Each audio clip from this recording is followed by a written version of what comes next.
All right. Well, hello, everyone. Thanks for coming today. My name is John Butler.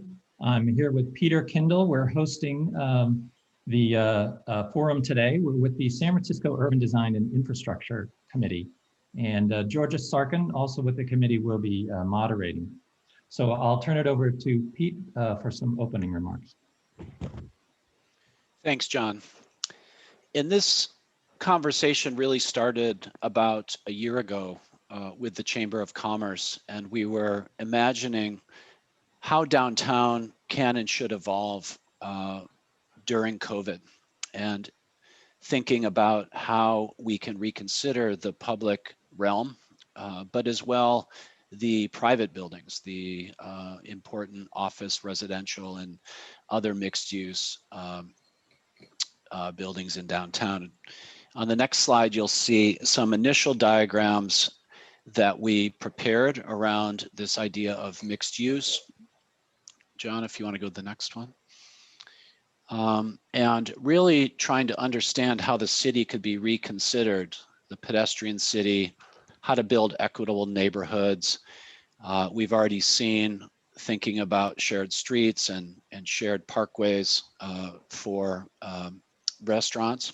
And on the next slide, you'll see, can we begin to expand some of these ideas outward into this idea of a more cellular notion that is connected to open space and other amenities? How important have these become during this time of COVID?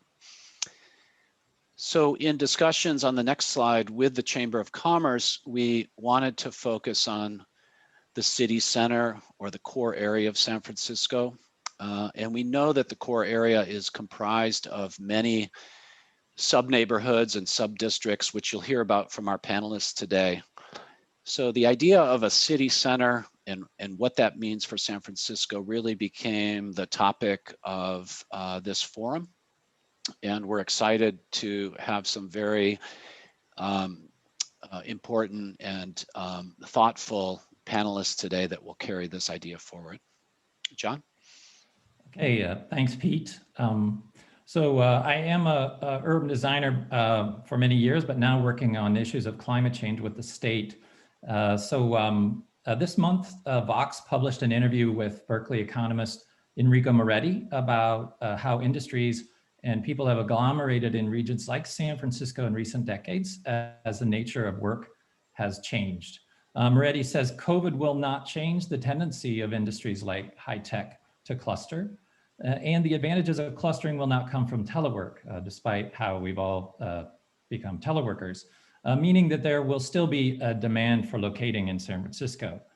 Tech companies tend to reproduce when their employees leave and start their own businesses, so cheaper office space in San Francisco could actually even feed a revived startup ecosystem. As I mentioned, I'm working on climate change issues now, and downtown San Francisco is the most sustainable place in San Francisco, or in the San Francisco Bay Area. These are images from MTC, and they show where people drive more and less to work, and driving leads to climate change, indirectly, directly. Downtown is much more sustainable than suburban areas. Unfortunately, the pandemic is not our only apocalypse. We still have to consider this ongoing one. So counterintuitively, telework won't save us. It's already being shown that people working from home don't drive less for various reasons. And as we know, driving leads to climate change. We need to make dense, transit-friendly places like central San Francisco work to save the environment. So I'll turn things over to Georgia as just a little housekeeping. If you have questions today, please put them in the Q&A section only in Zoom. We won't answer questions out of chat, just so you know, questions there, chat over in chat. I put a orange outline here around Georgia, so you'll see her not only in your screen, but we have a great panel today, as you can see, and to you, Georgia. Great. Thanks, Pete, and thanks, John. It's great to be here, and welcome, everyone. I'm Georgia Sarkin, chair of the AIA Urban Design and Infrastructure Committee, and a planning and urban design principal at Smith Group, where I lead interdisciplinary urban and mixed-use projects. And I'm so excited to be moderating this panel today with such insightful and thought leadership in San Francisco's business and planning communities. And I'm really looking forward to hearing their perspectives on the future of place and space in our city. So as John has said, please post your questions in the chat and in the Q&A piece, and we'll loop back to them right at the end. It's really been a privilege to be part of this conversation with the Chamber of Commerce and the AIA with Pete, John, and Rodney over the past 6 months or so.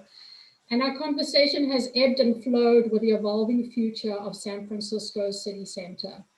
And chatting with the panelists just a few days ago, while there is cautious optimism about the future, the scale of the challenge to reset is huge and multifaceted. Small business has been decimated, retail is shuttered, office work will never be the same. And the pandemic has also shone a light on many issues that existed before. As cities really are the centers of creativity, and San Francisco is the center of innovation, the question is, how can we return to the city center and recover boldly into something far more innovative, equitable, affordable, and sustainable? So our 4 panelists today will lead the charge and will address the impact of the spatial geography of work, creating a more equitable city, the public realm, and we'll dream a bit about a future for our city center and how we can get there. So let me start by introducing the panelists. Firstly, Ju Cho is a senior urban designer for Skidmore, Owings & Merrill, with extensive experience in both local and international large-scale projects, with a focus on sustainable and efficient transformation. Robbie Silver is the interim executive director for the Downtown Community Benefit District, the newest established CBD in San Francisco, which covers 46 blocks of the financial district and Jackson Square. Robbie has experience working to revitalize downtown districts and enhancing nonprofit missions. Matthew Ajiaki is the president of the San Francisco African American Chamber of Commerce, where he leads the organization in advocating and supporting African American business owners and the community. He's an author and entrepreneur and has a new book, Diversity, Equity, and Inclusion, a Social Responsibility Currency, which is due out shortly. Congrats, Matthew. Jonathan Shum is a senior vice president for Related California. He's responsible for managing all aspects of the development process for mixed income and for mixed-use developments located throughout California. And Rodney Fong will share a few closing words. Rodney is the president and CEO at the San Francisco Chamber of Commerce. He formerly served as co-chair of San Francisco's COVID-19 Economic Recovery Task Force. He's president for both the San Francisco Planning Commission and Port Commission, chair of the SF Travel Association, and serves on many boards. So first up will be Ju Cho, and she'll be sharing some very interesting research on the state of the San Francisco City Center with a focus on impacts of recent downtown office and retail space and the public realm. Ju, over to you.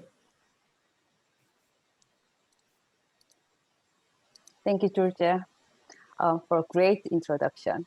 I'm Ju Cho, an associate senior urban designer at SOM. COVID-19 has changed our lives and our cities in many ways. The streets are empty, the stores are closed, the downtowns are not the same as before. Today, I'd like to talk about the post-pandemic downtown. This headline from the San Francisco Chronicle was exactly what we are all worried and curious about. What will the future of downtown look like? Will downtown San Francisco ever boom again? Post-pandemic city will become a city of villages. Neighborhoods will be intensified with mixed-use nodes. The neighborhood center will be more retail and workplaces. Then what about the empty downtown? So we specifically looked at how the downtown's commercial programs were doing before and during the pandemic. And we will see how we can make this downtown vibrant again. So according to the San Francisco Planning Report 2018, Downtown C3 zone has 2/3 of San Francisco's commercial spaces. As for jobs, 44% of San Francisco's jobs are in this area. Then it has been changed since last year. Before COVID-19, only 3.6% had worked from home in the US. Now it is 66%. And by the end of this year, it is estimated about 25 to 30% will still work from home multiple days per week. For retail, about half of the department stores could close by the end of this year. And also more than 10% of retail stores also could close by 2025. There are some possible factors that may affect the near-term job forecast. With the office telecommuting and also retail store closures, the workforce physically working in the downtown could be reduced to 60 to 65%. But because the office, they will need more space per person, we will still need similar amount of office spaces in the downtown, but the retail district will be shrunk. So according to the Cushman and Wakefield report in 2019, the office vacancy was only 7% before the pandemic. As of the last quarter of 2020, the vacancy was 16%, which is more than double compared to the previous year. In the near term, office spaces will not grow, but some offices will need more renovation for future working environment. Bay Area's tech companies adapted different approaches. However, work from home, hybrid model, reduce the size in the Bay Area, or even leaving the Bay Area. But on the other hand, the big tech companies like Google or Apple in the New York City, they are expanding their offices in the downtown. Downtown offices also need to be prepared for the future. Many offices are now redesigning office layout or outdoor workspaces. If we are not going to the office every day, maybe the office buildings even can be shared with other tenants. Here are some design ideas. More flexible and open lobby design respond to the COVID effect. By redesigning entry areas as easily navigatable spaces, we can plan the travel experience to reduce the crowding. Flexibility will drive workplace planning. The new workspace will include movable walls and mobile furniture with more outdoor workspace. So next one is retail.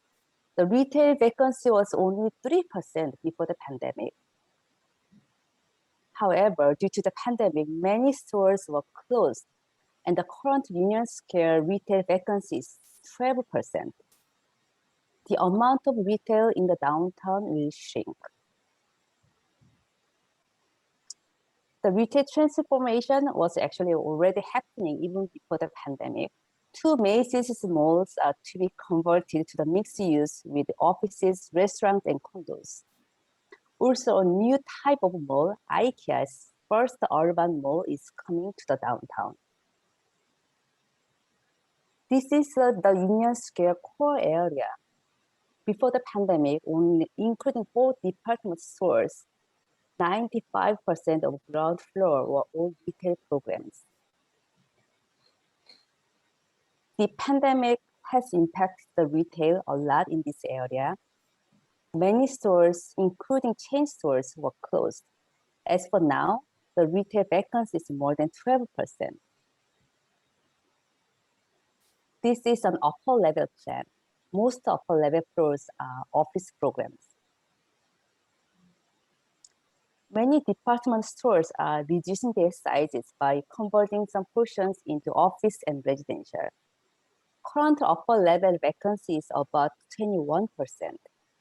These spaces need to be repurposed for future working or living space. The vacant space can be an opportunity to bring other uses to the downtown. Retail spaces can be converted to doctor's office, learning center, apartment, or even micro distribution centers. Reconfigurating existing buildings could be a more sustainable solution than new construction. By upgrading existing building enclosures, we can create new types of indoor-outdoor spaces.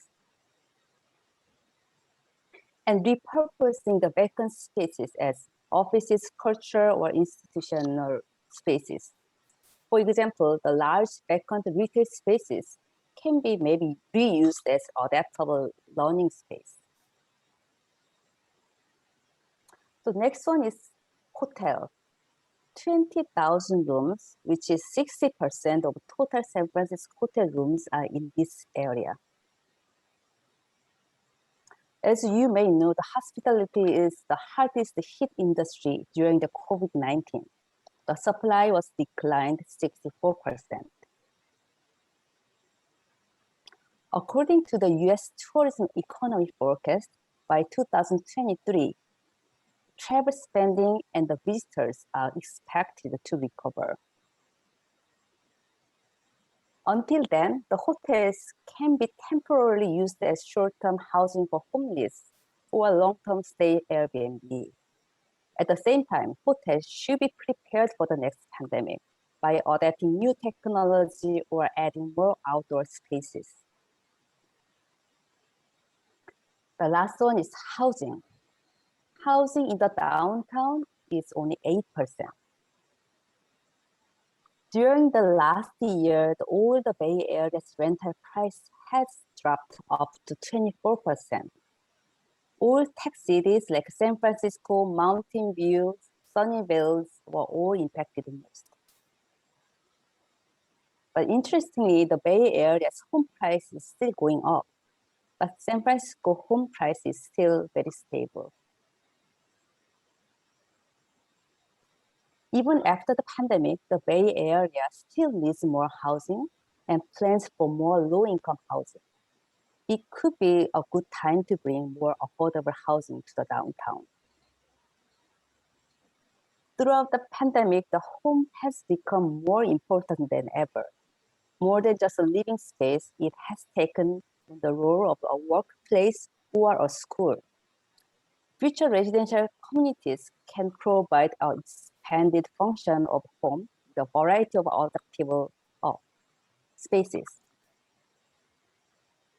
So San Francisco downtown shopping district will transform from a retail-heavy destination into a blended use district with more housing and services. An office district will be infilled with residential and local services. Here are some ideas for the post-pandemic downtown.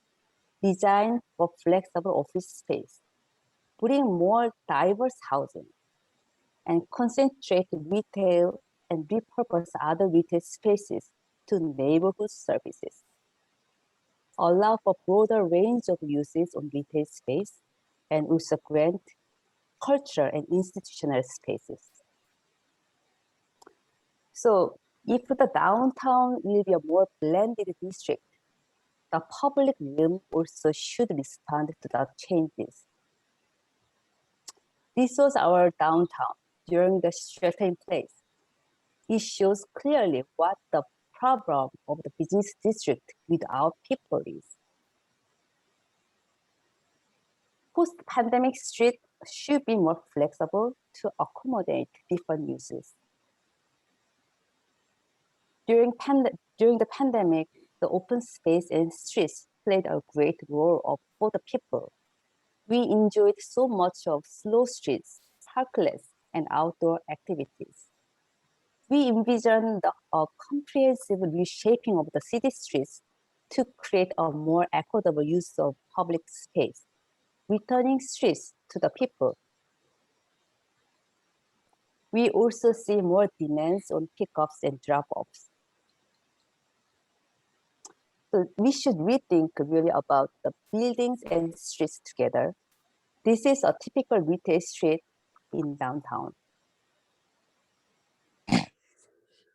Post-pandemic, the upper level of retail spaces can be converted to other uses, and ground floor retail can be more neighborhood serving retail like a bakery or yoga studio. The streets also should respond to the program changes. The flexible zone will be used as pickups and drop-offs, and also some areas can be used for food truck, pop-up stores, or parklets.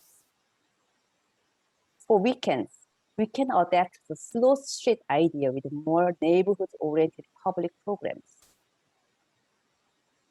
So back to the original question, we still believe the downtown will be boom again, but this time the downtown will be more vibrant with diverse people and culture. Our city was not affordable for everyone. I think it's a really good time to make our city to be more affordable, equitable, and accessible. Thank you. Great. Thank you so much, Ju. That was a very insightful whirlwind tour of the lay of the land in San Francisco, and it gives a very clear picture of the dramatic shifts in place and space that we are seeing. And your insights about the public realm and buildings are a great segue to Robbie Silva, who's grappling with public realm issues on the ground in real time. So with that, I'm going to turn it over to you, Robbie. I think you're muted, Robbie. Never fails. Great. Well, thank you all for having me today. Again, my name is Robbie Silver. I'm the Interim Executive Director of the Downtown Community Benefit District. And today I want to talk about the future of downtown, but also a brighter one. But before we get into some bright opportunities, I want to bring this image to your head. And if there is anything that you take away from my presentation today. Robbie? Yes. I think you want to share your screen. Oh, that would be helpful, huh? Didn't want to miss it. Great. All right. Got it. Perfect. Again, if there's any image and anything you want to take away from this presentation today, is that you walk away telling your friends, your family, your colleagues, your neighbors, that downtown, especially our downtown San Francisco, is not dead. I don't know if there's any Walking Dead fans in the house. I stopped watching it after I started having nightmares. But I think COVID-19 for us is going to be a nightmare, but it will pass. And I think there's positive outcomes that will come out of this pandemic that will certainly impact downtown. So what is downtown?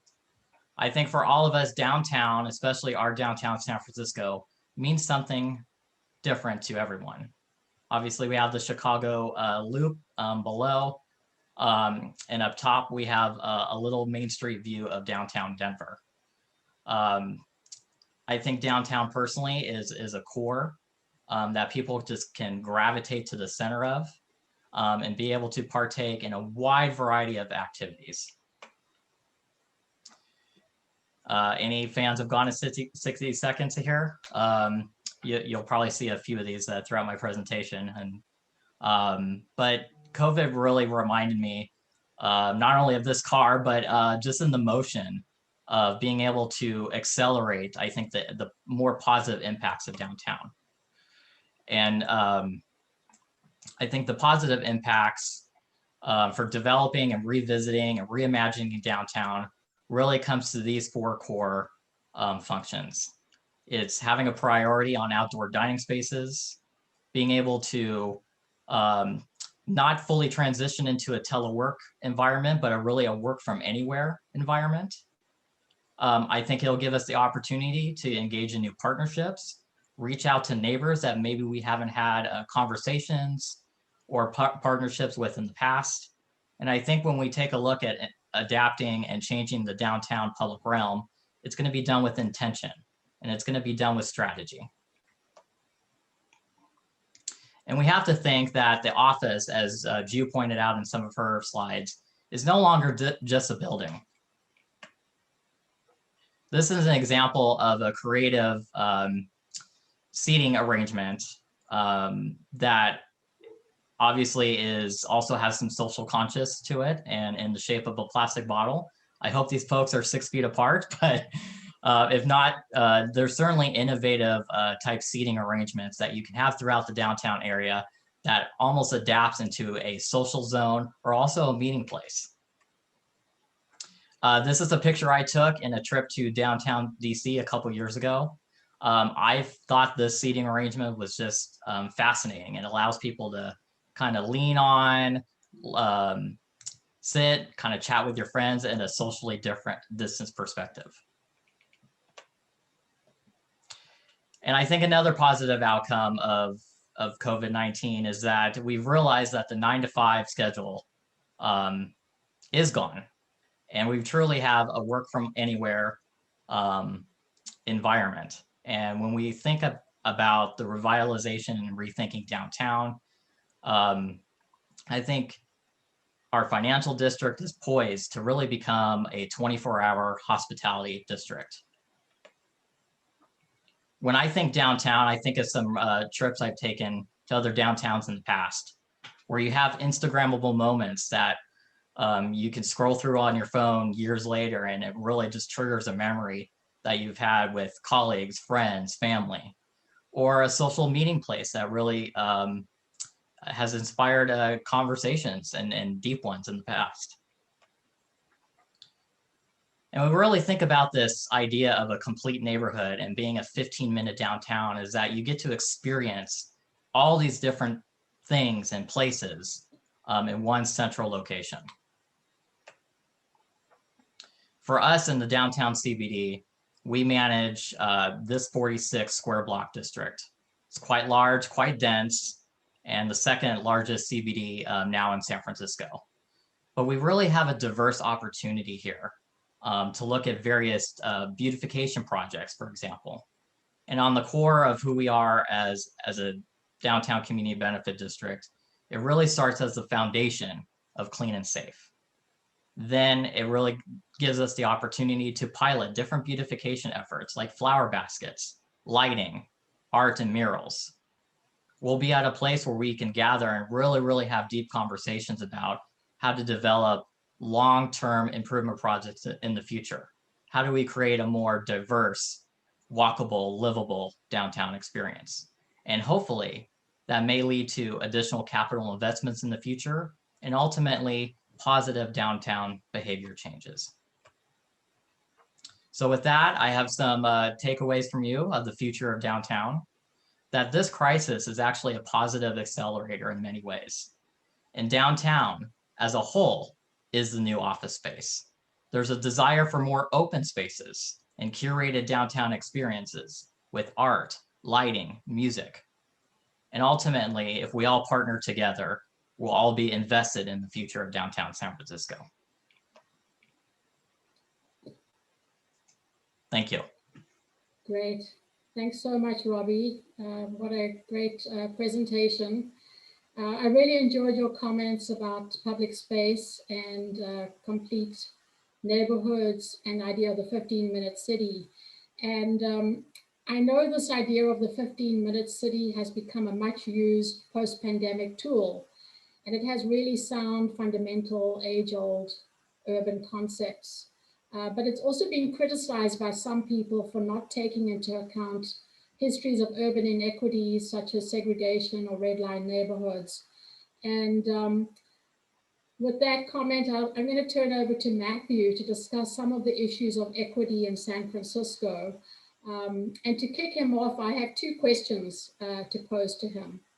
So Matthew, firstly, I'd like you to address how providing a place for small and minority-owned businesses and workers is a vital part of downtown's economic ecosystem, and how can they be supported?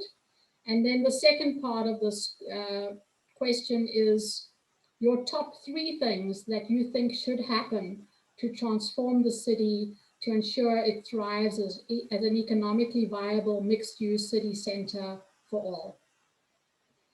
So Matthew, please go ahead, and if you want to share your screen, or perhaps John can pull up your slides at this point. Sure, hopefully, thank you for the opportunity. San Francisco is one of those cities where we really define the movements. Whatever happens in San Francisco, as they say, becomes what happens in the country. And I want to just applaud my previous co-panelists for their insightful presentations, because it does affect and impact my presentation. On the question of how to support small businesses, I believe there's 6 areas where small businesses live in an integrated whole. Oftentimes we see small businesses as living in silos. But really, for city to support our small businesses, we have to look at these 6 areas. And the reason these 6 areas are important is because, to the extent that a small business owner is struggling in any one of these spheres, their dedication to their business is impacted. In other words, they are not focused. And the first thing we look at is contracting and employment. We want to create new opportunities to increase or enhance the participation of small businesses in San Francisco. If San Francisco does set the pace for the rest of the country, we have so many projects that have happened in San Francisco that are more like a lifetime kind of a thing, a multi-generational kind of a thing. So by helping our small businesses be included in these projects, oftentimes it gives them the leg up to now become the service providers for the entire country, even for the entire world, because they have those experiences. That's why contracting and employment is very important. It's also important to provide educational opportunities for small businesses to develop and build their best practices. Oftentimes, small business owners get into that field, into that business, because they have expertise in it, but they may not be marketing czars. They may not be financial wizards. They may not be social media experts. And so they're struggling to survive within the context of trying to sustain their business. But there is nothing about sustaining the business beyond the owner or the founder. And so for San Francisco to have a very strong, cohesive small business community that it supports, we have to look at how do we encourage our small business owners to take advantage of business opportunities and stuff like that. For San Francisco African American Chamber, for example, we've partnered with UC Berkeley Extension to provide some of this education for our community, not just our community, but the broader community. And the idea is that we want our business owners to look at their businesses as multi-generational, that they can grow it beyond just the founder. Healthcare is also important to small business owners, because oftentimes we think about healthcare as going to the hospital, but that's after something happens, right? But well-being is also important. So as you look at downtown, as you look at what it would look like in 10 years, you want to look at things that would help improve work balance. Like I saw those chairs that we just saw in the last presentation. Anything that would help the work balance and well-being, that would force the small business owners to take a break, to go out and smell the roses, touch the flowers. So if you have flowers, if you don't have flowers, if you have synthetic flowers in the city, they can go touch that or smell that. But those are kind of important things, because it allows the small business owner to take a break from their walls into a city that is inviting and allows them to have a life-work balance means. Housing is also important. I'm glad that you talked about it in terms of affordable housing and other kinds of housing. We don't want San Francisco to be a city in 10, 15 years of old, grumpy men. we want a city that is inviting. I didn't want to put anything else in there. But the point is that the demographics is changing, and we have to accept that. And so do we want a city that has a certain demographic that can pay the $1 million for a dorm room? Or do we want a city that has room to bring in a diverse population? Because if we if we only cater to those that can afford those houses right now or those apartments right now, what would happen in 25 years when the demographics changes, with a high number of the baby boomers becoming retirees? San Francisco cannot develop into a booming city like Robbie was talking about. It will become more of a retirement city like Walnut Creek. I'm sorry, maybe I shouldn't have said that. But if you live in Walnut Creek, but that was their focus. They said they wanted to create a city that, you know, encourages retirees to come into our city. That was their focus. I don't think that's the focus for San Francisco. So housing is very important. Creative solutions for affordable housing for small business owners and employees will be key. We've learned how to work at home, and perhaps for small business will be that same combination. You know, an apartment converts to office or whatever it is. I leave it up to the architects, so you guys can kind of, you know, but that's going to be important, housing. Because if you want to increase diversity, you got to have housing. And if people can't afford $1 million for an apartment, a one-bedroom apartment, then they won't come into the city. And we'll just have one demographic. And that will not be good for the city long-term. Socio-economic stabilization is also important for small businesses because it allows the community to grow together. So as you look at the city, as you look at this city going forward, socio-economic stabilization for minority groups and women will be very key and important. And finally, demographic stabilization is also key. As you very well know, there was a time when San Francisco had a high percentage of African Americans, and we've lost it to what we call out migration, and every kind of strategy to fix that problem has not worked. So it requires a cohesive, holistic approach as to segmented approach. Perhaps as we look at this new phase from an equity lens, that we look at it from how do we increase the diversity of the city, whether with women and people of color. That's going to be really important. So those are my 6-step small business support framework. In terms of your question about the second part, 3 things that must happen to transform the city. I think as we look at the equity lens, if you go to my second slide, there are 3 key things that we must consider through an equity lens. One is opportunity. Equity opportunity really focuses on the opportunities we have to make changes to the way we do things, or adjust or correct racial and gender inequities and practices that have been unfair and unjust for so long. So it's that immediate or close to immediate solutions that we can come up with as you're doing your design, as you're doing your office space vision. You know, look at it from an equity opportunity. How can we create equity through this? Equity reconciliation says that systemic racism and gender inequities have really become part of our system. Last night we heard that America is not a racist country. And that is a slap in the face of Benjamin Butler. Benjamin Butler was a white man in 1875. He was the chair of the Judiciary Committee. And in proposing the 1875 Civil Rights Act, he said, I was in the Union Army as a brigadier general, and I saw African Americans die in the war like everybody else. And he said to himself, to the day I die, I would make sure that I fight for the civil rights of my African American brothers and sisters.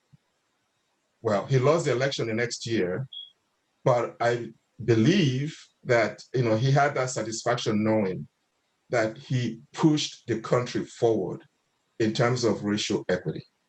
The point is, we're now at a place where we have to reconcile our systemic system that has not been fair to minorities with a system. The reason I say system because for every force, as Newton told us, we have to have an equal and opposite force to have equilibrium. Right now, it's not balanced. So as you look at the new cityscape and the vision that you have for it, you have to look at a systemic approach to systemic and structural racism and gender inequality. Finally, equity disruption is saying there are things that we do that sometimes we're not even aware of. that affects the way we do things. For example, when we try to promote a neighborhood, we use pictures of certain demographic, racial demographic, but we cannot do that when we want to invite people that are not part of that demographic into the mix. So we have to look at our presentation and how we even look at the way we reach out to people, like forming partnerships like Robbie was talking about. That's also going to be important, that we look for stakeholders that are different from the ones that we're used to having. And that's part of disrupting the system. Stakeholders that are of interest and of influence. Of interest because they have particular interest in your decisions, but of influence because they're part of a broader community. Thank you.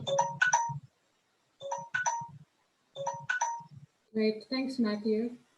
I think, John, you can move on to the next slide. I'm over my 10 minutes. That's what I was trying to.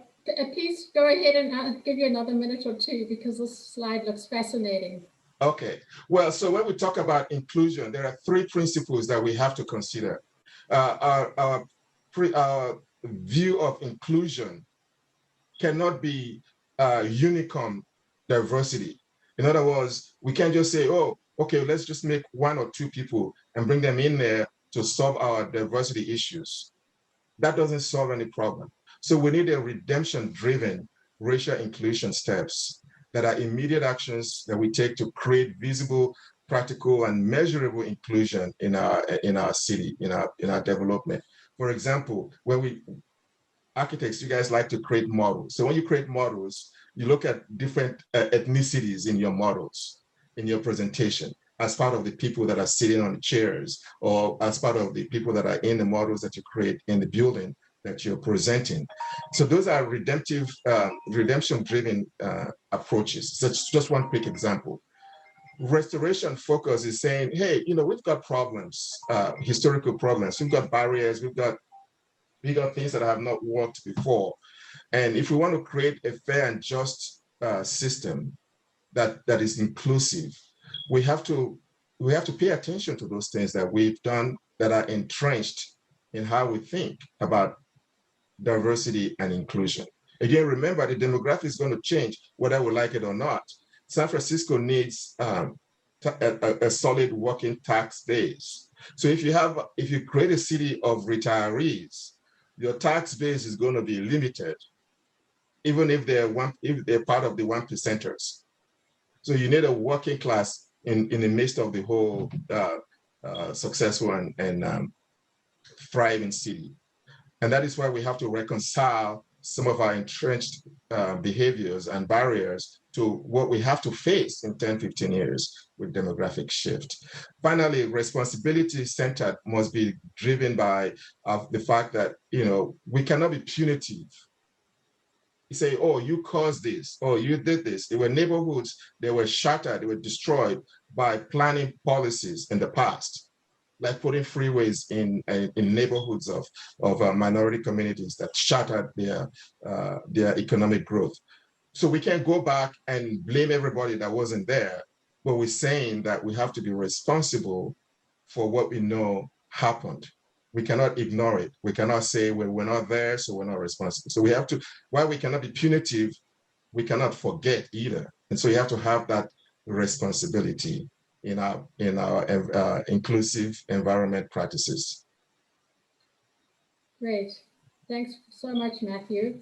There's a lot to think about.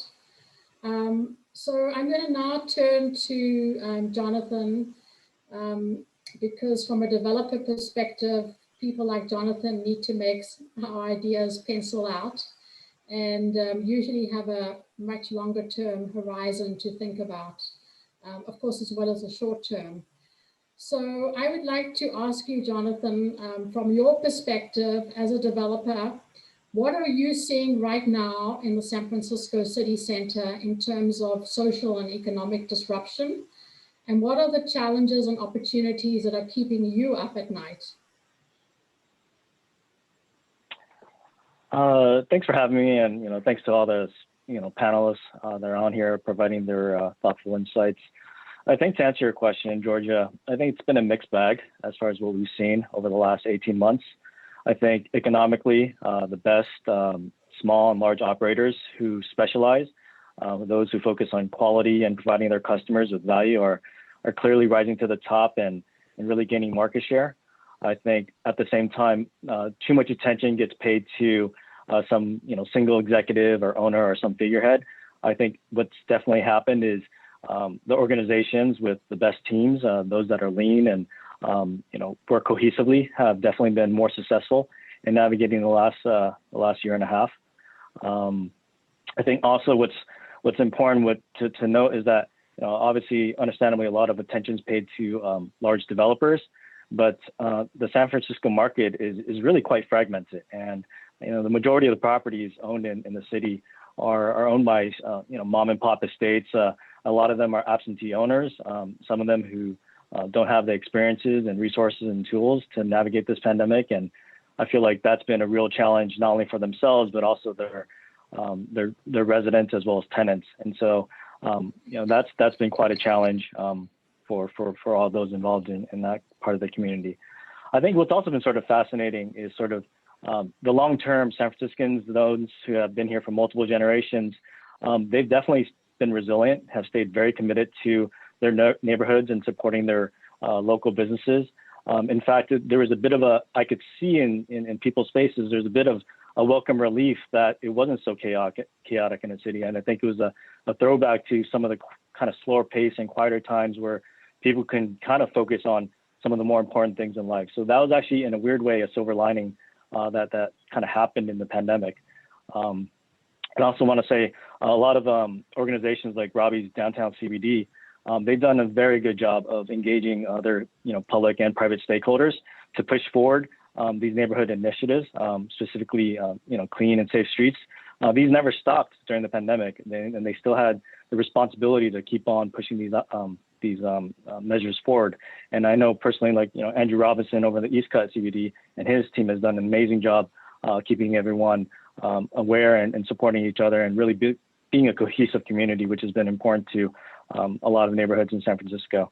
And I think there's been certainly a lot of conversation about out-migration. I think that's just a normal churn of companies that mature, and then they have to make their own decisions as far as where to locate staff and whatnot. But what you'll see is there's an embedded infrastructure that just can't be replaced with the kind of talent, the kind of people and resources that are here in the Bay Area, that you're going to see another crop and influx of newer companies and newer residents who are going to come in. So I think we can't overreact to a lot of the things that happened over the last 18 months. It's understandable to have a strong reaction, but I think there's a lot of good that came out of it, and hopefully we can take advantage of some of these opportunities. Yeah, that's great, Jonathan. And I'm glad you've raised that point about people coming in, because there's a lot of talk about out-migration, but the question is, what about in-migration? There are also a lot of people who want to come in and who might find the city more interesting, more creative, and maybe even more affordable. So that's a really good question to ask ourselves, and it's something that Matthew alluded to as well when he spoke about in-migration and some of the minority communities. So with that, I want to ask you another broader question, Jonathan, and that is, from your perspective, from a developer perspective, why is a dense, thriving downtown important for the city and for the region? Well, I think it's important for a number of reasons, and it's a bit of a circular. One, ideally, a dense and thriving downtown brings jobs at different levels, as well as it also brings different events and conventions to the region, which hopefully leads to opportunities for local residents in the Bay Area, which hopefully provides them the opportunity to have higher wages and kind of make housing a little bit more affordable for them, which then in turn creates additional revenue, increases the tax base that Matthew was alluding to, that will help fund some of these essential services like K through 12 education, clean and safe streets, which then helps promote the Bay Area as a global gateway city that attracts and offers the best. And again, it's just a circular that feeds itself if we're able to get this machine going again. That's great. Just one more run-on question before we turn to the other panelists, if I may. And that is, Ju alluded to the conversion of residential buildings to office space. And I think there's been a lot of talk about that in the press recently. But we also know that there haven't been any conversions filed with the city's planning department through the duration of the pandemic. And we also know that aging buildings can require major seismic upgrades for residential use. And then, of course, there's the lease span dimension from the outside of the building envelope to the core to allow light into the building. So there's some very real cost implications from a development perspective. What do you think the reality is of converting buildings to more hybrid uses? And how can developers be supported in this kind of endeavor to create these crossovers and mixed, more flexible, adaptive building configurations?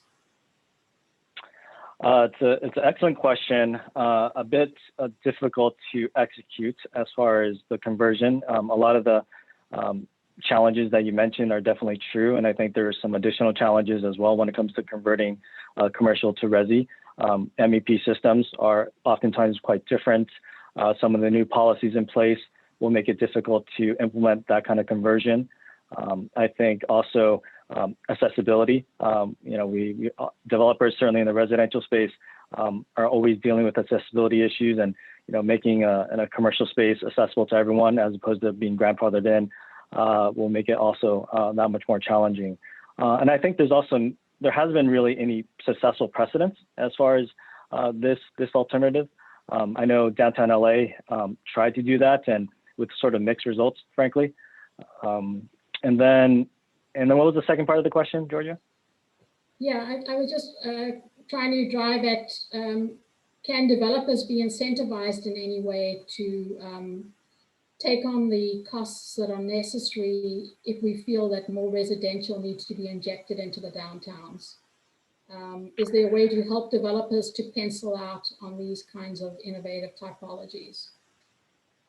I think it's not maybe as simple as kind of trading square footage for square footage as far as commercial to resi. I think it's potentially what related we've been doing here with a couple of our projects in our pipeline is partnering with existing landowners and incorporating their existing use, whether it be in 98 Franklin is the French American School, and for our other project 530 Sansom is incorporating a city fire station and building a use on top of that, as opposed to trading square footage. So it's maybe building something that's higher density, new development, not necessarily conversion, but that still includes the existing owner along with their use. Great. I really appreciate your insights. And now I'd like to turn back to Robbie and ask him a question. Robbie, really enjoyed hearing your insights and some of the innovations that you're seeing in the city center with seeding and beautification and so on. And I'd like you to ask you a little more specifically now. There have been a number of changes during the pandemic in terms of the public realm.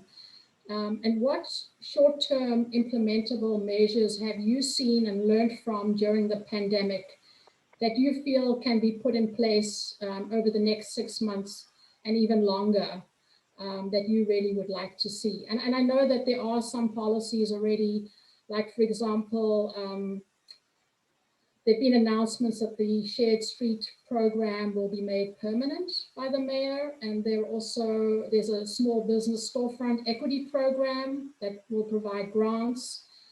Prop H aims to amplify and simplify the arduous permitting systems and so on. But I'm just wondering, from your perspective, what do you think are the most important measures that are implementable that can continue from what we've learned during the pandemic? Absolutely. Well, I think obviously first and foremost, and I want to applaud the city on their shared spaces program, because I think, that was just more so a short-term pilot to help these restaurants being able to survive during the pandemic. And again, one of the positive outcomes is that this type of intervention, I think, will be ultimately a long-term strategy. When we go back in time, a little over a year ago, we had a coexist between our brick and mortar restaurants and food trucks based on the density of downtown. Now, I've actually would be curious to see how we can encourage our brick and mortar restaurants to survive by for those who haven't converted any outdoor spaces. How do we further encourage our restaurants, our bars to be able to serve outside? I think it's important for our economy to support our brick and mortar restaurants. When you look at a downtown district like downtown San Diego, Gaslamp specifically, it is so vibrant with the people walking around and the restaurants with outdoor seating and lighting. And I think finally San Francisco is in a place to have that offer. And that is something we can certainly work together to market to locals, to weekenders, to day trippers, that we have all these outdoor seating restaurant options. And I think the other short-term solutions are really, really simple, low-hanging fruit beautification efforts. Not to get too much into the weeds in our operations, but we just put out welcoming street banners to give people a sense of place and a pride of place. We're looking to do flower baskets throughout the downtown area to help it become more vibrant. And we're also looking to partner with artists and to do more, not only temporary murals on boarded up storefronts, but also murals and sculptures that hopefully will become part of the identity of downtown San Francisco and create more of those Instagrammable internet moments. Great. All great ideas, Robbie. Thank you. And so now I'd like to turn to a more aspirational kind of note and a future focused question, which I'd like to ask all the panelists. And what I'm going to do is do a round robin, starting with Ju, and then Robbie, then Matthew, and then Jonathan. So the question is, what are your thoughts and dreams to reimagine the city center for a new post-pandemic San Francisco? And what is the roadmap to get there from a policy, design, or development perspective? I know that's a really big question, and it's hopefully an interesting one. So if you can keep your responses to 3 to 5 minutes max, that would be great. Ju, over to you. Well, I can say the three things, the most important thing is, one is housing. You really need to bring people to the downtown, housing, and also art and culture. So to make this downtown vibrant, we need art and culture back to the city center. Because our city was not affordable, so they were not anymore in the downtown, but we have to bring these things inside. And third one is very interesting because actually our C3 downtown zone is already very flexible zoning. So I think it's really, we have the basis, but I think next step is really, we have to think about how to design flexible spaces. So Jonathan mentioned about how difficult to convert from the existing office building to residential and this kind of conversion. I think the next 10 years, we really have to think and invest more as a designer and architect. You have to think about how to make this more future-proofing, flexible building space design. So it depends on, if we need more office, we can easily convert to the office or residential. So I think that is something, is really the homework for everyone here. So we really have to think about to prepare for the future. Great. Thanks, Ju. Robbie, if you could answer that same question, your thoughts and dreams to reimagine the city center and the roadmap to get there. Great ambitious question. I do have a lot of thoughts and hopes and dreams for downtown San Francisco. And, I think one, it starts with the idea of the sweatpants, work from home lifestyle is just not sustainable. Our restaurants need us to come back to work. And if we come back even 3 days a week and we encourage our tenants and our workforce to even come back at a minimal time, like 3 to 4 days a week, I think we would see huge improvements across the board. My hope and dream, and I think it should be on everyone's mind, is how do we create a 24-hour, healthy, clean, safe, beautiful, vibrant, interesting downtown. Working 9 to 5 and rushing home to jump on BART or to jump on Muni right at 5 o'clock, I think we can reverse some of those behavior changes and really try to keep our workforce in the downtown longer. Downtown San Francisco, I think in a lot of ways is the beat and the pulse of our city, not only from an economic standpoint but also the value that these properties have in our district. And I think if we work together in one unified, consistent voice, that we can really do some deep economic development outreach and encourage new businesses, new hospitality businesses especially, to come in downtown, set up a new restaurant, set up a bar, set up a nightclub, have more of a diverse and neighborhood flair of programming. I think you would see a lot of long-term changes for downtown. Great. Thanks, Robbie. Matthew, over to you, your hopes and dreams. Well, my hope is that we'll have a thriving city that is very diverse, that recognizes demographic changes and works towards addressing them in our policies. Because, for us to create change, we have to have an awareness or knowledge about what needs to, what the stakeholders want. And I think we should give more voice to the millennial and the Gen Z group in terms of what they want to see. They have the numbers already. And those are the people that are going to be in San Francisco in the next 25, 30 years.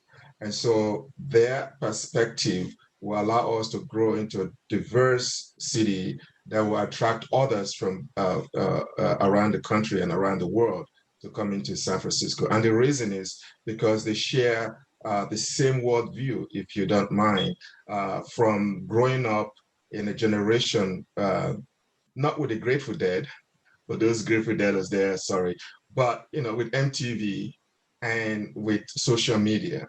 And so they share that common bond in terms of how they view the world with, their age groups from around the world. So to make San Francisco a more prosperous city with a diverse community is going to be key. So knowledge is one of the keys that we have to use in our policy decision, because once we know where we've been and where we want to go, then we can use creative measures to provide solutions that would make sense and that is sustainable.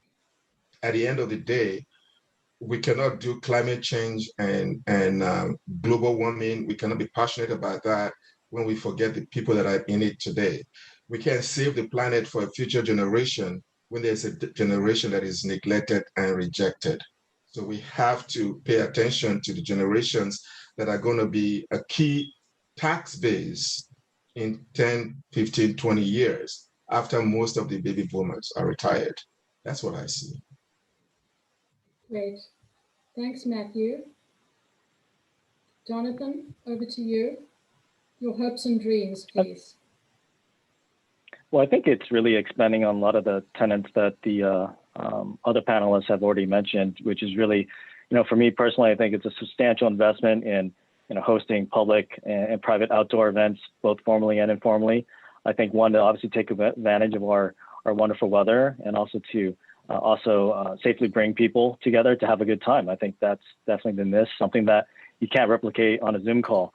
I think there's going to have to be some relaxation of the permitting process to affect this, and really allow the CBDs to execute the goals of their various stakeholders.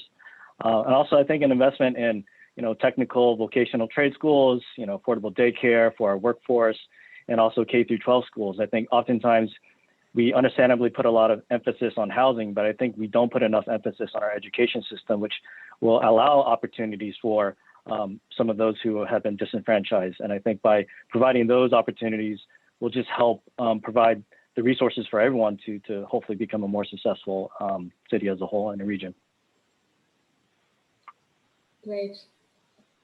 Well, thank you, Jonathan, and thanks everyone for sharing your perspective on that really important question. And I think the answers are evolving also as more information comes in, and as people's attitudes towards returning to the city center changes. So I think these questions are not simple. They do require a lot of thinking and a lot of thought. So at this point, what we're going to do is turn to audience Q&A. And I see there have been quite a number of questions posted in the Q&A chat. Also want to let you know that there will be a survey posted asking the audience and hopefully the general public what their responses are to some of the questions that have been posed today. And we will put the link to that in the chat as well, so that you can share the word and hopefully get thoughts from others that you may know and from friends and the general public. So I'm looking at the questions now, and the first question is from Peter Mueller. So let me read out Peter's question here. Peter is asking about density and sustainability for the planet, and how density may impact rezoning and urban centers. He's also asking about how remote work may impact density and the city. And obviously the question about density and the city center is a really big question, because density, as John Butler pointed out at the very beginning, is absolutely essential to combat climate change, which may in fact be a much bigger crisis than the one we are facing currently. So we haven't really addressed the density question, and I'm not quite sure who's the right one to answer this. Maybe Jude, from a urban planning and design perspective, you might have some thoughts about the importance of density in terms of city centers. One thing I can say is I think I shared the picture during shelter in place. There's nobody, and if we don't have the people, the city, then the city cannot survive. So I think density is very important. It's not a sprawl. We don't, I mean, as you all know about suburban life, you have to drive everywhere to get everything. But I think the beauty of our city and then city centers is dense enough to have compact city, and they can engage. I mean, we know, I mean, who's sitting in front of me, and then we kind of like this compactness. And I think city really need the people, and then density somehow, maybe it's not gonna be same dense as before, but we still need some density to make this city or the program function well. Great. Thanks, Ju. Yeah, I totally agree with you there. I think density is really crucial. And I think what some of the more recent surveys have shown us is that the numbers of people who may have left the city are not necessarily going to other cities, but many are going to outer lying areas like Alameda and so on, which is really interesting. And that creates more fluidity and possibility for people to come back and contribute to densifying our city center. Okay, next up we have a question from Alison Alberici. And she says, these are exciting ideas that presage transformation in the land use and transportation policy and implementation landscape, which are often slow and excruciating efforts.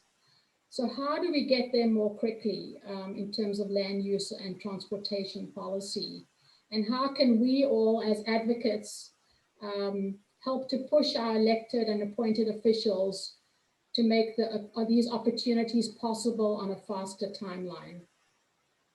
And I think we will be addressing some of these issues in the next panel, the part 2, when Dr. Hillis, the Director Hillis, joins. But if anyone on this call can answer that question, that'll be really awesome. I'll take a stab at it. I think it's not just a policy question. I think over the last few years, there's been a number of policies that have been passed by elected officials, by the Board of Supervisors, by the voters, that just because it takes time to build these complicated buildings, just haven't had a chance to be implemented. And it's a multivariable equation, and a lot of it is out of our elected officials' hands, like rising construction costs. Lumber costs, as a lot of you know, have escalated, 300% in the last 24 months, and you can't policy around that because there's global competition in play there. And so I think as a developer, we want the opportunity to respond to the recent policies that have been implemented and kind of see how things shake out. I mean, frankly, no one's really taken advantage of density bonus because I think they're kind of working with all the different variables in place. And so I think we need to respond to those things first before seeing if we need to pass additional legislation. Great. Thanks, Jonathan, for answering that one. Okay, I'm just reading through the questions here.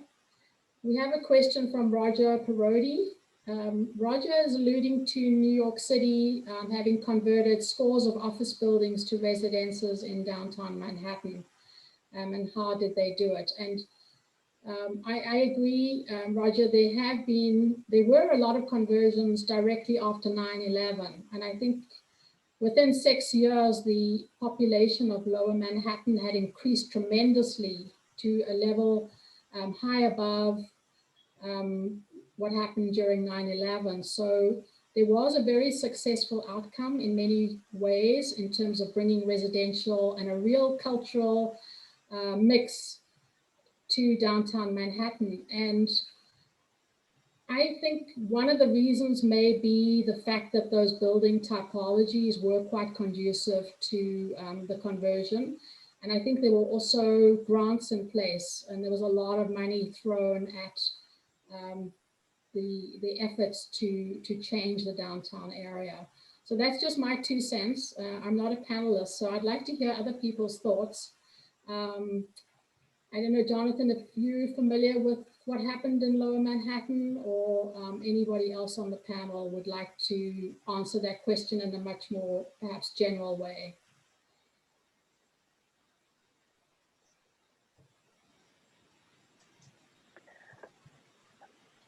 I mean, I think it just depends on the desired outcome. I think if you're looking for luxury condos, then I think there is potentially a market to convert those commercial buildings into such a use. But if that's not the desired outcome, I'm not saying that is, then it definitely represents some challenges given a lot of the things we talked about earlier.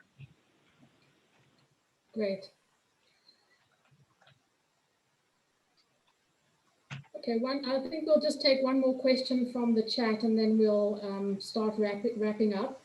Peter Mueller is asking, and this is a question for Matthew, how storefront or street incubator spaces can help low-income communities and provide support spaces for some of the minority groups that you spoke about. And what other types of physical infrastructure might be useful in addition to these storefront spaces? That's a good question, Peter. A quick stab at your the first part of your question, or actually the first question, would probably be work-live. So if you look at the storefront, you may want to create like a work-live situation where they can walk in there and live in there as well, if space is available, especially for incubator space, where you can also provide a continuum of support, whether it's financial or it's marketing or organizational development or leadership training. So if you have an incubation space and your entrepreneurs are living in there or close to it, it makes it easy to create a systemic approach to communal learning, but more so you create a continuum of learning and a continuum of support within the same space or thereabouts. In terms of physical infrastructure, how it could be useful for equitable progress, the whole idea is that's the vision. When you look at equity from the three-lens model of opportunity, reconciliation, and disruption, you can make it work in any situation that you're in. So it's not a fixed point in time for physical infrastructure, but it allows you to think outside of the box and say, okay, this is the issue I'm dealing with right now. How do I address that? That's opportunity. This is the issue I'm dealing with right now in terms of our policies, our views, our strategies, what we think, what we say we are, which is different from how we do business. How do we reconcile that? To make sure that it's in line with our values, with our behaviors, with our ethics, with our with all the other things that we say we are. So you got to marry that together. And then finally, you look at the equity disruption. What are the things that we're doing right now that we must stop? What are the things that we're perpetuating from the past that are unjust and unfair? And how can we create or make progress by stopping them? I don't know if that helps, Peter. Yeah, I think that's a great response, Matthew. And there's 3 more questions that have come in. So I think we have some more time. So I'm going to just try and get the panelists to answer those. So we have a question just come in from Melinda Franklin. She's asking, what more can we do as a business community to support small businesses in our economic recovery? And I think, Matthew, this is probably a question for you as well. I think it's a good question. I think just throwing money at it is not going to solve the problem. We gotta reinvent how we support businesses, whether small or medium or large. And most businesses, we have a great opportunity now. Because of the crisis, it brought everybody down to ground zero. We were all at the same space at the same point in time. And so now we have shared experiences about the challenges of running a small business. I'm sure most of you in big architectural firms never thought you would work from home or being a teacher at the same time that you are that you do your design, or be the headmaster of your homeschool at the same time that you. So we've all have shared experiences because of COVID, and I think for the most part it has made us more human because we share that experience. So going forward, the challenges that small businesses have, I think big businesses can understand them now, because we've all had internet that wasn't really working, that Zoom meetings that cut off at the most improper time. But overall, it is looking at a continuum of care. And like in my support framework, it's those 6 things. If you do those 6 things, you make a small business whole. Without them, the small business is dangling, trying to survive. And we want small businesses in San Francisco to thrive, not just survive. Great. Okay. Thanks, Matthew. We have a question from Lisa Sanchez Correa Simpson. I think this is a very valid question. And Lisa says that there's been very little reference made to the homeless problem in the city. She does reference Jews thinking about vacant hotels and apartments. And she's asking us whether that is because there's fatigue in seeking a solution. And she says it's very difficult to imagine any of the speakers' hopes and dreams coming true if this problem is not addressed. And I see Robbie Silver has raised his hand to answer this question. So Robbie, I'll hand it over to you. Sure, thank you. And that was a great question. And I wanted to jump in because I think a lot in the city has been done to address homelessness. And I think as a result, because we walking around the downtown area can see how visually this issue has become. So in terms of seeing solutions, we may feel a bit fatigued because in our eyes, we're maybe not seeing that, fully. And I think we have to maybe take a step back here and really distinguish and really dissect the word homelessness. I think in San Francisco in downtown, there is a negative street population where there's folks who are experiencing homelessness for many reasons. And there are folks who are clearly, as a result of drugs and alcohol, who are very mentally disturbed.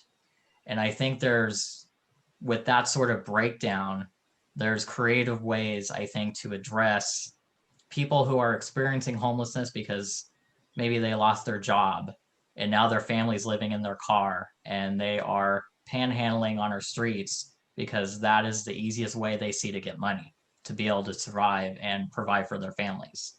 And then there's clearly the folks that drug addiction and alcohol abuse is such a major, major factor. And I think the most visible. Sometimes when we see those who are mentally disturbed and yelling and screaming, that we sometimes overlook. I think another part of the homeless population. We, for an example, are trying to dive deeper into this issue. We hired a full-time social services ambassador to really do some deep outreach on our street. I think as a business community, as a city, I think we need to be tougher on the open use of drugs and narcotics on our streets. I think we have a great relationship with the police department in addressing those issues.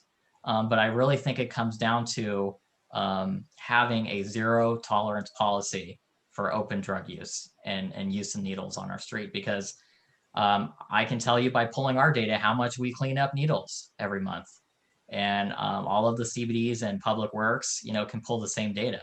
I think if we can kind of tackle that, we can really start to see, I think, a lot of those visual issues that is causing us fatigue to hopefully decrease. And I want to applaud also other partners throughout the city, like the Downtown Streets team, like Miracle Messages. Those are incredible organizations that are helping those who are experiencing homelessness to find pathways to workforce development, to housing. And it's really all of that together in a circular motion. I think, you'll be able to see changes, but Lisa, great question. Certainly feel fatigued, and we just have to just keep tackling it. Yeah, great question and great answer, Robbie. Would anybody like to weigh in on that question? Because I see a lot of heads are nodding. If not, then I'm going to move on, and we have only a few minutes left, about 5. So before I hand over to Rodney to give a few closing remarks, I just want to thank everyone for the very thought-provoking conversation today. And our downtown ecosystem really links all of us here on this panel and our audience, and of course the wider San Francisco community together. And I think one thing that we've all learned is that we are all interdependent. And this concept that we can all collaborate together towards our collective well-being is really powerful, and I think can be transformational for all of us. So I'm going to hand over to Rodney to give a few closing remarks and also a heads up on our next panel, which I hope you'll all attend. And while he's doing that, I'm going to pop in the link to the survey in the chat. And I'm going to say goodbye. And when Rodney's done, that'll be the end of the session. Thanks, everyone. Okay, thank you, Georgia. Thank you to AIA San Francisco. John and Peter have been working on this project for over a year now with the Chamber of Commerce, and we've been having these kinds of conversations. We'll be honest, it's been sort of a moving target for all of us, but we are at a certain point now where I think we kind of know where the dust is sort of settling, what opportunities are in front of us. And I will say to all the panelists here, you guys are all spot on, really encouraging and inspiring to hear your thoughts. I think we're all somewhat in alignment, very much of how we envision the next downtown. If I can kind of recap and just taking a little bit from all of you, we need to think of the downtown as a neighborhood that is for everybody, that has a little bit of housing, a little bit of retail, a little bit of office, and is really service oriented. And so I don't know if we've had that opportunity to reset the financial district as we know it as a neighborhood. And we want people to use that 24/7. We want people to come down to the weekend on the weekends to really have a great lunch or dim sum or whatever it might be in the downtown. Robbie, your thoughts about stretching out the downtown? You know, weird notions like having happy hour at 6 or 8 o'clock at night rather than 4:30 in the afternoon are maybe the way to incentivize people to stay around and wait out that traffic and have a cocktail or whatever. I want to encourage everyone to come to our next session, which is going to be a continuation of this. It's going to be on May 13th at 11 a.m. Mike Grisso from Kilroy Realty will be joining us. Rich Hillis, the director of the San Francisco Planning Department, and Melinda Yee Franklin with JP Morgan Chase will be on the panel, and myself will be the moderator. I suspect if everyone comes to that, we'll have a even more robust conversation than this one. The real goal of this is not just to have these webinars and have them float away into the cloud, but to really have action, take action. The Chamber of Commerce, AIA, and other groups, Spur, really want to hear this kind of information, and we want to go back out to our electeds to try to make these differences. I will close that. I think we need to really think about this utopian opportunity to think about San Francisco and the downtown, but we need to think about them in short, medium, and long term. And clearly cleaning up the streets of San Francisco, making this great, best walkable city in the world, walkable again and safe for everyone is paramount. We just won't get any further without that. So that's job number one going forward. But shelter, education, education, education, and how San Francisco's downtown could be the core around the world for education is very exciting to me. I will stop there. You guys can see I can go on for hours and hours and hours on this subject. But we look forward to seeing you on May 13th at 11 a.m. And again, Georgia, John, Peter, thanks very much. We'll see you soon. Thanks for your inspirational words, Rodney, and for all that you've done to get us to this point. Goodbye, everyone, and thank you for joining.